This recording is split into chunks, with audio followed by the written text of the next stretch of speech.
Movie की शुरुआत होती है और हम एक लड़की को देखते हैं। ये लड़की सिर्फ रोमांच की तलाश में एक ऐसी मुसीबत में फंस जाती है जहां से जिंदा निकलना लगभग नामुमकिन लगने लगता है। कॉलेज की पढ़ाई खत्म करने के बाद डेजी दूसरे शहर में जॉब के लिए निकलती है, लेकिन सीधा हाईवे पकड़ने के बजाय वो एडवेंचर के चक्कर में जंगलों और पहाड़ी रास्तों से होकर जाने का फैसला करती है। शुरुआत में सब कुछ नॉर्मल लगता है, लेकिन कुछ ही देर बाद नेविगेशन उसे बार बार अलग अलग दिशाओं में घुमाने लगता है। धीरे धीरे डेजी ऐसे इलाके में पहुंच जाती है जहां आगे कोई रास्ता ही नहीं बचता। घबराकर वो वापस लौटने की कोशिश करती है, लेकिन नेविगेशन लगातार यू टर्न लेने को कहता रहता है। अब हालत ऐसी हो जाती है कि वो ना आगे जा सकती है और न पीछे लौट सकती है। बार बार गलत डायरेक्शन से परेशान होकर डेजी आखिरकार नेविगेशन पर भरोसा करना छोड़ देती है और पुराने तरीके से मैप देखकर रास्ता खोजने लगती है। तभी अचानक एक बड़ा ट्रक उसके सामने आकर रुकता है। डेजी पहले ही अलर्ट हो चुकी थी क्योंकि वो अकेली थी और जगह भी बिल्कुल सुनसान थी। ट्रक में बैठे आदमी ने उसकी परेशानी सुनी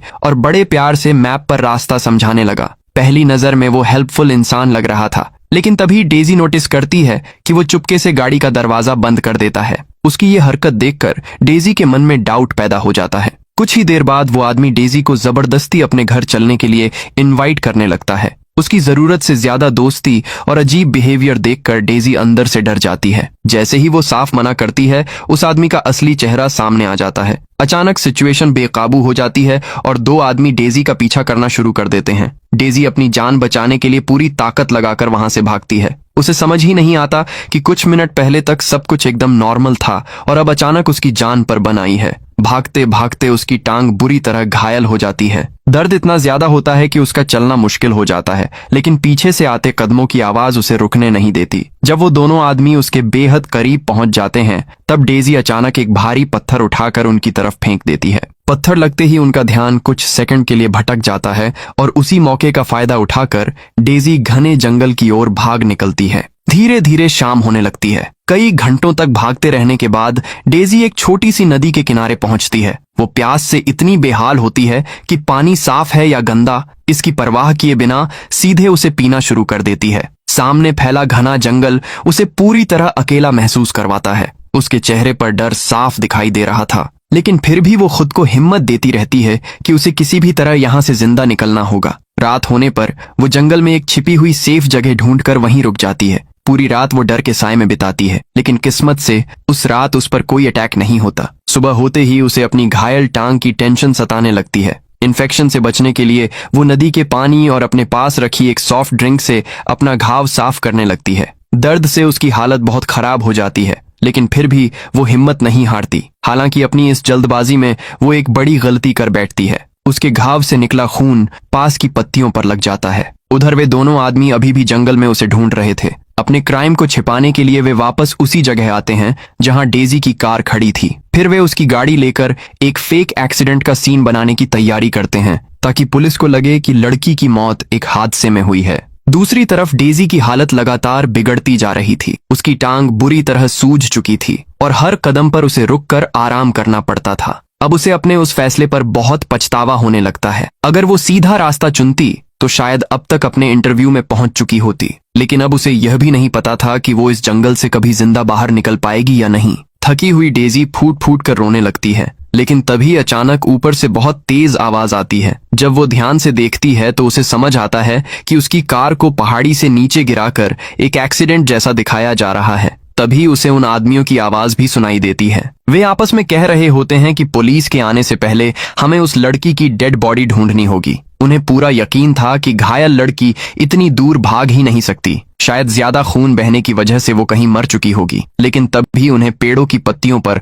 खून के ताजे निशान दिखाई देते हैं। अब उन्हें एहसास हो जाता है कि डेजी अभी भी जिंदा है। इसके बाद वे पूरे जंगल में उसकी तलाश शुरू कर देते हैं। इसी बीच डेजी को पत्थरों के बीच एक टूटा हुआ मोबाइल फोन मिलता है जो शायद उसकी कार से नीचे गिरा था। उसकी स्क्रीन पूरी तरह टूट चुकी थी, लेकिन फोन अभी भी चालू था। ये देखकर डेजी की आंखों में एक नई उम्मीद लौट आती है। वो तुरंत हेल्प के लिए कॉल करने की कोशिश करती है, लेकिन इतने घने जंगल में नेटवर्क का एक भी सिग्नल नहीं मिलता। घबराई हुई डेजी लगातार अपनी जगह बदल बदल कर सिग्नल खोजने की कोशिश करती है। वो बर्फ जैसे ठंडे पानी को पार करके सामने वाली पहाड़ी पर भी जाती है, लेकिन उसकी हर कोशिश बेकार साबित होती है। तभी फोन की बैटरी पूरी तरह खत्म हो जाती है और मोबाइल स्विच ऑफ हो जाता है। अब डेजी अंदर से पूरी तरह टूट चुकी थी। भूख, ठंड, दर्द और डर ने उसके शरीर को बहुत कमजोर कर दिया था। कई दिनों की थकान और स्ट्रेस के बाद आखिरकार उसका शरीर जवाब दे देता है और वो बेहोश होकर जमीन पर गिर पड़ती है। जब उसे होश आता है तो वो खुद को एक बिल्कुल अनजान जगह पर पाती है। उसकी घायल टांग पर पट्टी बंधी हुई होती है,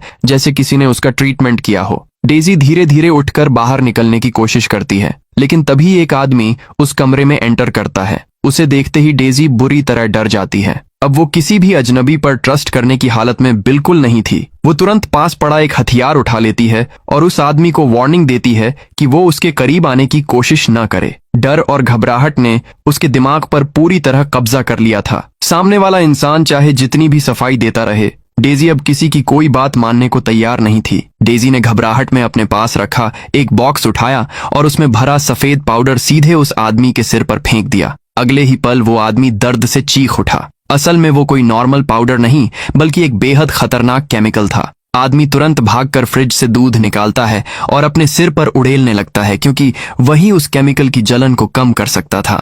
डेजी समझ ही नहीं पाती कि उसने डर के मारे ये क्या कर दिया। उधर कई दिनों से अपनी बेटी का कोई कांटेक्ट न होने पर डेजी का परिवार बुरी तरह परेशान हो चुका था। फोन की लास्ट लोकेशन देखकर उन्होंने पुलिस में कंप्लेंट दर्ज करवा दी थी। अब लोकल पुलिस ऑफिसर इस केस की इन्वेस्टिगेशन शुरू करने की तैयारी कर रहे थे। जब डेजी दोबारा होश में आती है तो वो देखती है कि उसके हाथ कसकर बंधे हुए हैं। हालांकि सामने मौजूद उस आदमी का बिहेवियर अब पहले जैसा डरावना नहीं लग रहा था। वो उसे खाना और पानी देता है और आराम से खाने के लिए कहता है, लेकिन जैसे ही डेजी पुलिस को फोन करने की बात करती है, वो आदमी तुरंत बात को टाल देता है। 2 दिनों से भूखी डेजी आखिर खुद को रोक नहीं पाती और आदमी के पीछे मुड़ते ही बहुत तेजी से खाना खाने लगती है। धीरे धीरे उसे महसूस होने लगता है कि शायद यह आदमी वैसा नहीं है जैसा उसने पहले सोचा था। बातचीत के दौरान वो अपना नाम बताता है। उसका नाम हेनरी था। हेनरी कई सालों से उस जंगल में बिल्कुल अकेला रह रहा था। उसने एक पुरानी वैन को अपनी लैब बना रखा था। जब डेजी अपनी पूरी कहानी उसे सुनाती है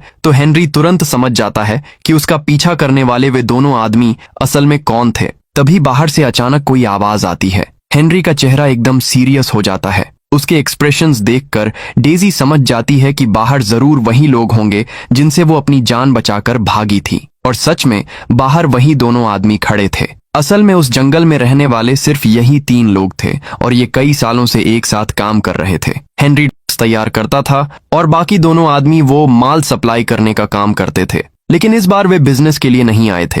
वे खास तौर पर उस घायल लड़की को ढूंढने निकले थे। हेनरी उन्हें अंदर आने से रोकने की पूरी कोशिश करता है। वो बहाने बनाता है, बात घुमाता है, लेकिन आखिरकार वे दोनों जबरदस्ती अंदर घुस जाते हैं। लेकिन हैरानी की बात यह थी कि अंदर कोई नहीं था। उनके ध्यान भटकते ही हेनरी जल्दी से डेजी का खाना और पानी छिपा देता है और कमरे में मौजूद हर सबूत मिटाने की कोशिश करता है। सब कुछ इतना नॉर्मल लग रहा था कि उन दोनों आदमियों को कोई शक नहीं हुआ। असल में उनके आने से पहले डेजी ने अपनी समझदारी से खुद को वहां से बचा लिया था। उसने कमरे में मौजूद केमिकल्स को पानी के साथ मिलाकर एक ऐसा रिएक्शन पैदा किया जिससे उसकी रस्सियां जलकर टूट गईं। फिर वो पीछे की विंडो से बाहर निकल गई। लेकिन सबसे हैरानी वाली बात यह थी कि डेजी वहां से भागी नहीं। वो जानती थी कि उसे इस अनजान जंगल के बारे में कुछ भी पता नहीं है और अगर वो अकेले निकलती तो फिर किसी और बड़ी मुसीबत में फंस सकती थी। इसलिए वो पास ही छुपी रही। जब हेनरी को यह पता चलता है तो वो बहुत हैरान रह जाता है। उसे बिल्कुल उम्मीद नहीं थी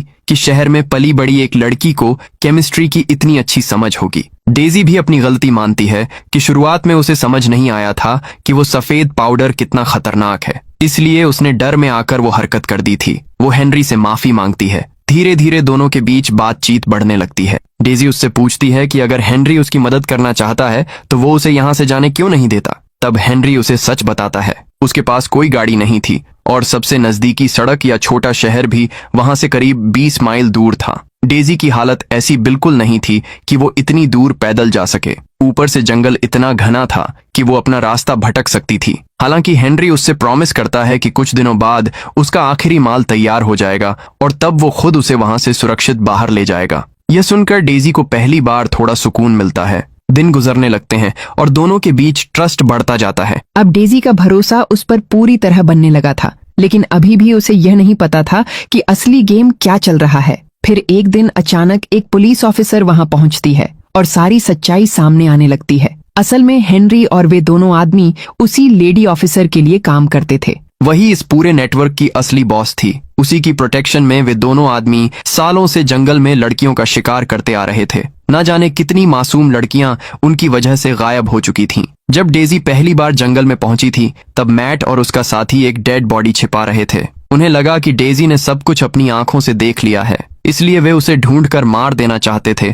ताकि कोई गवाह ना बचे। इस बार भी वो लेडी ऑफिसर उसी वजह से वहां आई थी, लेकिन हेनरी किसी भी कीमत पर उसे घर के पास नहीं आने देना चाहता था। वो डेजी को बचाने की पूरी कोशिश कर रहा था। मजबूर होकर ऑफिसर को वापस जाना पड़ता है। कुछ देर बाद मैट माल लेने आता है। जाते जाते वो बड़ी शान से पुलिस ऑफिसर के द्वारा दिया गया जैकेट दिखाता है। तभी अचानक उसकी नजर सीढ़ियों पर पड़े पैरों के निशानों पर जाती है। वहां 2 अलग अलग साइज के जूतों के निशान साफ दिखाई दे रहे थे। मैट तुरंत समझ जाता है कि यहाँ कोई और भी मौजूद है, लेकिन वो जाहिर नहीं होने देता। वो ऐसा बिहेवियर करता है जैसे उसने कुछ देखा ही ना हो। दूसरी तरफ हेनरी को अंदाजा तक नहीं होता कि मैट सब कुछ समझ चुका है। उस रात हेनरी और डेजी जंगल से भागने की प्लानिंग कर रहे होते हैं। तभी अचानक मैट कमरे में घुस आता है। सिचुएशन बेहद खतरनाक हो जाती है। तभी हेनरी अचानक चालाकी से गेम पलटने की कोशिश करता है। वो कहता है कि लड़की को अभी मारना सही नहीं होगा। पिछले कुछ दिनों में उसने उसे पूरी तरह अपने कंट्रोल में कर लिया है और अब वो हमारे काम में मदद भी कर सकती है। अपनी बात साबित करने के लिए वो डेजी को सबके लिए कॉफी बनाने का ऑर्डर देता है। डेजी तुरंत उसकी आंखों का इशारा समझ जाती है। वो चुपचाप कप्स में कॉफी डालते हुए उनमें एक खास केमिकल मिलाने लगती है और ऐसे दिखाती है जैसे सब कुछ बिल्कुल नॉर्मल हो। डेजी ने कॉफी के कप माइक्रोवेव में रख दिए। पूरा काम उसने इतनी चालाकी से किया कि मैट और उसके साथी को जरा भी शक नहीं हुआ। लेकिन जैसे ही उन्हें कुछ गड़बड़ महसूस हुई तब तक बहुत देर हो चुकी थी। अचानक एक जोरदार धमाका होता है और माहौल पूरी तरह बिखर जाता है। किसी तरह वे दोनों बाहर निकल आते हैं, लेकिन हेनरी की पीठ बुरी तरह घायल हो चुकी थी। उसे भी ज्यादा डरावनी बात यह थी कि बुरी तरह झुलसने और घायल होने के बावजूद मैट अभी भी जिंदा था और बाहर निकल आया था। हेनरी समझ चुका था कि ताकत के मामले में वो मैट का मुकाबला नहीं कर सकता, लेकिन वो किसी भी हालत में डेजी को बचाना चाहता था। अपनी बची हुई आखिरी ताकत लगाकर वो मैट के हाथ से बंदूक छीन लेता है। ऐसा लगता है जैसे अब शायद सब खत्म हो जाएगा, लेकिन तभी अचानक पीछे से 2 गोलियों की आवाज गूंजती है। ये आवाज उसी लेडी पुलिस ऑफिसर की गन से आई थी।